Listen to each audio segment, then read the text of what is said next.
ও মা দেখো ঠোঁটটা কেমন ফেটেছে। এই নেই বোরোলিন লাগা। ও মা দেখো হাতের চামড়াগুলো কেমন খসখস করছে। এই নেই বোরোলিন লাগা। ও মা মুখে মাখার ক্রিম তো শেষ। বোরোলিন লাগা। মা মাথায় কি খুশকি হয়েছে।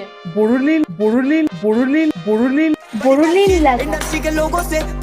আমার রানী একা একা কি করে? আচ্ছা তুমি আমাকে রানী বলে ডাকো কেন? চাকরানী নামটা অনেক বড় তো, তাই ছোট করে রানী বলে ডাকি। ওরে আমার জানো, অনেক বুদ্ধি তোমার। আচ্ছা তুমি আমাকে জানু বলে কেন ডাকো? জানোয়ার নামটা অনেক বড় তো তাই। ও মা এই দেখো আমার অঙ্ক পরীক্ষার রেজাল্ট। 90 পেয়েছিস মনা? আগের বার অঙ্কে তো 9 পেয়েছিলিস, 90 কি করে পেলি এবার? ওটাই তো মা, আমি এখন ভালো হয়ে গেছি। তোমার আর বাবার সম্মানের কথা ভেবে আমি পড়াশোনা শুরু করে দিয়েছি।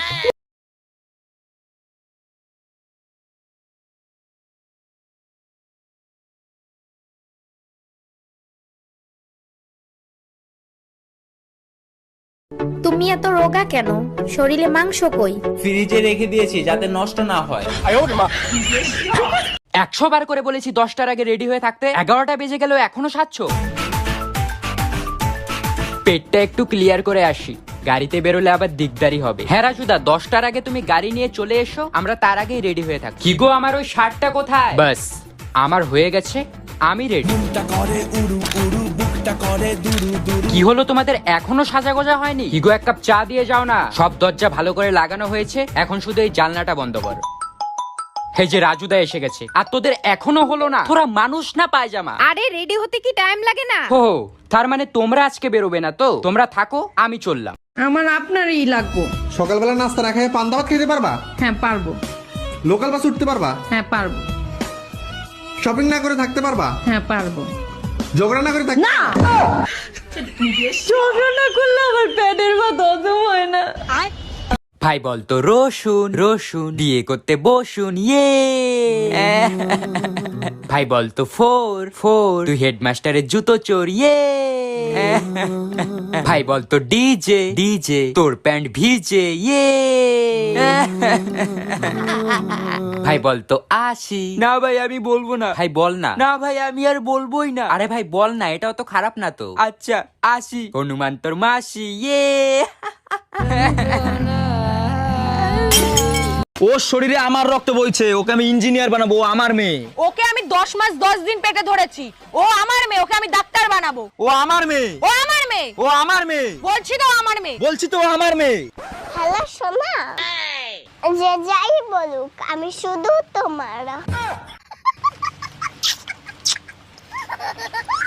হ্যালো ভাই। হ্যাঁ ভাই বল। আইসক্রিম খাবি? না রে ভাই আমি আইসক্রিম খাবো না, আমার প্রচন্ড জ্বর এসেছে ভাই। আমি টাকা দেবো। কে বললো আমি খাবো না?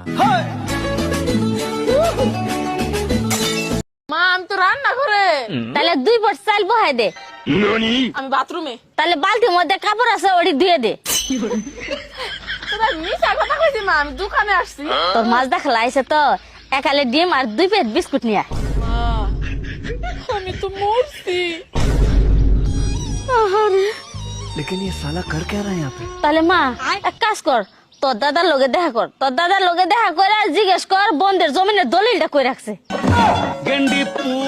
রাত্রে ঘুম ধরে না, সকালে উঠতে ইচ্ছে করে না, বাড়িতে বসে থাকলে বোরিং লাগে, বাইরে গেলে বাড়িতে আসতে মন করে, টপার হওয়ার স্বপ্ন দেখি কিন্তু পড়ায় মন বসে না, একটু ভালো মানুষ হওয়ার চেষ্টা করি কিন্তু এই সোসাইটি হতে দেয় না, সিঙ্গেল থাকলে ভালো লাগে না বাট না লাগলেও করার কিছু থাকে না, আমার কোনো লাভ লস নেই। আমার জীবনের সাথে খেলিস না, আমার এইটুকু মন যদি ভেঙে যায় তাহলে কে দায় দেবে?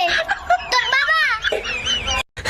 হ্যালো হ্যালো ভাই কি হয়েছে? কাঁদছিস কেন? ভাই সব শেষ হয়ে গেছে। কি শেষ হয়ে গেল? ভাই দাদু মারা গেছে।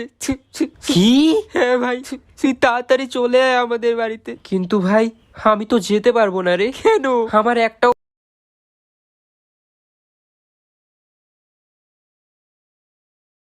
লোকে বলে আমি নাকি বড় হয়েছি, কিন্তু এখনো আমি জলের বোতলে মুখ লাগিয়ে জল খাই। ছোটি মোটি বাতোं पे मुंह फुलाए। লোকে বলে আমি নাকি বড় হয়েছি, কিন্তু এখনো আমি যেটা বেশি টেস্টি চকলেট সেটা পরে খাই, আর যেটা কম টেস্টি চকলেট সেটা আগে খাই।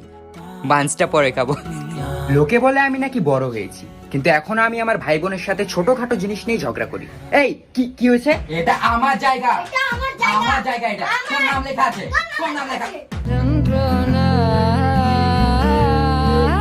লোকে বলে আমি বড় হয়েছি, কিন্তু এখনো আমি মাত্র 10 টাকার জন্য মার কাছে কান্দাকাটি করি। মা প্লিজ 10 টাকা দাও না, আমি ফুচকা খাবো। প্লিজ মা, প্লিজ মা, প্লিজ দাও না 10 টাকা, মা দাও না। ও মা, আমার একা একা খেলতে ভাল লাগছে না, আমার একটা বোন এনে দাও না। আচ্ছা ঠিক আছে, তোর বাবা তখন কেরালায় আছে, বাড়ি আসুক, এলে বল। হ্যাঁ, বাবাকে এলাকা তাহলে কি হয়েছে, কাকা তো আছে।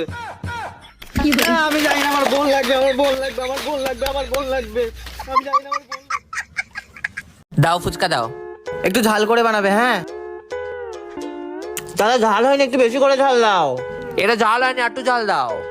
না, একদম ঝাল হচ্ছে না দাদা, ঝাল দাও, আরো ঝাল দাও। ওই সব লঙ্কাগুলো ঢেলে দাও ওর মধ্যে। হ্যাঁ, ঝাল দাও, ঝাল দাও, ঝাল দাও। এখনো ঝাল হয়নি দাদা, আরো ঝাল দাও, আরো ঝাল দাও। এখনো ঝাল হয়নি দাদা, এখনো ঝাল হয়নি। ঝাল দাও। ঝাল হয়নি দাদা, এখনো ঝাল দিয়ে যাও, এখনো ঝাল। ঝাল দাও, আর একটু ঝাল দাও, এখনো হচ্ছে না, ঝাল হচ্ছে না। আরো ঝাল দাও, আরো ঝাল দাও, ঝাল চাই, ঝাল। ঝাল এখনো হয়নি, এখনো ঝাল দরকার। কোথায় যাচ্ছ তুমি? সুইসাইড করতে। এত মেকআপ কেন? ওমা, কাল সকালে কি আমার পত্রিকা ছবি বের হবে না? পড়াশোনা করলে পাস, আর পাস করলে আনন্দ। মনে আনন্দ আর ফুর্তি আসলে হয়ে যায় খেলাধুলা, আর খেলাধুলা করলে লাগে ব্যথা, আর ব্যথা লাগলে হয়ে যায় অসুস্থ, আর অসুস্থ হওয়ার মানেই হলো মৃত্যু। তার মানে লজিকটা কি দাঁড়ালো? পড়াশোনা করলে হয় মৃত্যু। সো পড়াশোনা করার দরকার নাই, পড়াশোনা করার কোনোই দরকার নেই। তুমি ফুল, আমি পাতা, তুমি বৃষ্টি, আমি ছাতা, তুমি নীল, আমি লাল, তুমি মিষ্টি, আমি ঝাল, তুমি চাঁদ, আমি আলো, তুমি পাগল, আমি ভালো। লাভ ইউ সোনা। আচ্ছা বলুন তো দিদি, রবীন্দ্রনাথ ঠাকুর নোবেল কেন পেয়েছিলেন? এটা কোন বাঙালি জানে না? দিদি, আমি একজন টিচার হয়ে এটুকু জানবো না? আসলে রবি ঠাকুর কদবেল একেবারেই পছন্দ করতেন না, এমনকি বেল ফুলও পছন্দ করতেন না। আর শুধু তাই নয়, কলিং বেল, সাইকেলের বেল, কোনো বেলই তিনি পছন্দ করতেন না। আর যেহেতু উনি কোনো বেলই পছন্দ করতেন না, তাই ব্রিটিশরা ওনাকে নো বেল দিয়েছিলেন। ওর শরীরে আমার রক্ত বইছে, ওকে আমি ইঞ্জিনিয়ার বানাবো, ও আমার মেয়ে। ওকে আমি 10 মাস 10 দিন পেটে ধরেছি, ও আমার মেয়ে, ওকে আমি ডাক্তার বানাবো। ও আমার মেয়ে, ও আমার মেয়ে, ও আমার মেয়ে, বলছি তো আমার মেয়ে, বলছি তো আমার মেয়ে। হ্যালো সোনা, যে যাই বলুক আমি শুধু তোমার।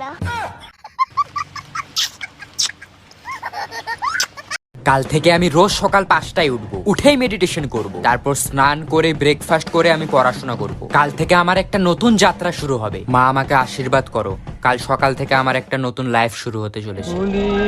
কথা শুনে বকুল হাসে, কই তাহার মতো। বিয়ের আগে যখন প্রেম করতাম তখন বিছানায় শুইলেই মনে হতো ইস কতদিনে দুইজন থাকবো। বিয়ের পর যখন দুইজন থাকতাম তখন মনে হতো মাঝখানে কতদিনে একজন আসবে। যখন একজন আসলো তখন মনে হতো আর একজন হলে পরিপূর্ণ হয়। কিন্তু এখন মনে হয় সব কটাকে ঘর থেকে বের করে দিয়ে আগের মতো বিছানায় হাত পা ছড়াইয়া দিয়ে শান্তির মতো একটা।